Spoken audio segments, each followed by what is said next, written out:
যারা বলে পুরুষ মানুষ ভালোবাসতে পারে না, গল্পটি তাদের জন্য শিক্ষণীয়। এক বৃদ্ধ লোক তার স্ত্রীর সব কাজ নিজের হাতে করতেন। তিনি স্ত্রীকে খাবার খাওয়াতেন, গোসল করাতেন, ঘুম পাড়াতেন, এমনকি কোথাও গেলেও স্ত্রীর হাত ধরে সাথে নিয়ে যেতেন। এক মুহূর্তের জন্য স্ত্রীকে চোখের আড়াল করতেন না তিনি। একদিন এক প্রতিবেশী কিছুটা বিরক্ত নিয়ে তাকে জিজ্ঞেস করলো, আপনি সারাদিন আপনার স্ত্রীর সাথে থাকেন কেন? আপনার নিজস্ব কোনো ব্যক্তিত্ব নেই? বৃদ্ধ একটি দীর্ঘশ্বাস ছেড়ে বললেন, আমার স্ত্রী একজন আলঝেইমার রোগী।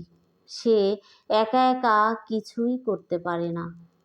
প্রতিবেশী কৌতূহলী হয়ে জানতে চাইল, আপনি যদি ওনাকে ছেড়ে চলে যান তাহলে উনি কি খুব কষ্ট পাবেন?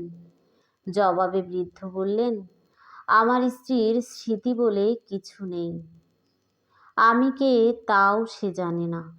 অনেক বছর ধরেই সে আর আমাকে চিনতে পারে না। প্রতিবেশী বিস্মিত হয়ে বললেন, তারপরও প্রতিদিন আপনি তাকে সঙ্গ দিয়ে যাচ্ছেন যে আপনাকে চেনেই না? বর্ষীয়ান মানুষটি মৃদু হেসে বললেন, সে জানে না আমি কে, কিন্তু আমি তো জানি সে কে। সে হলো আমার ভালোবাসা। ধন্যবাদ সবাইকে।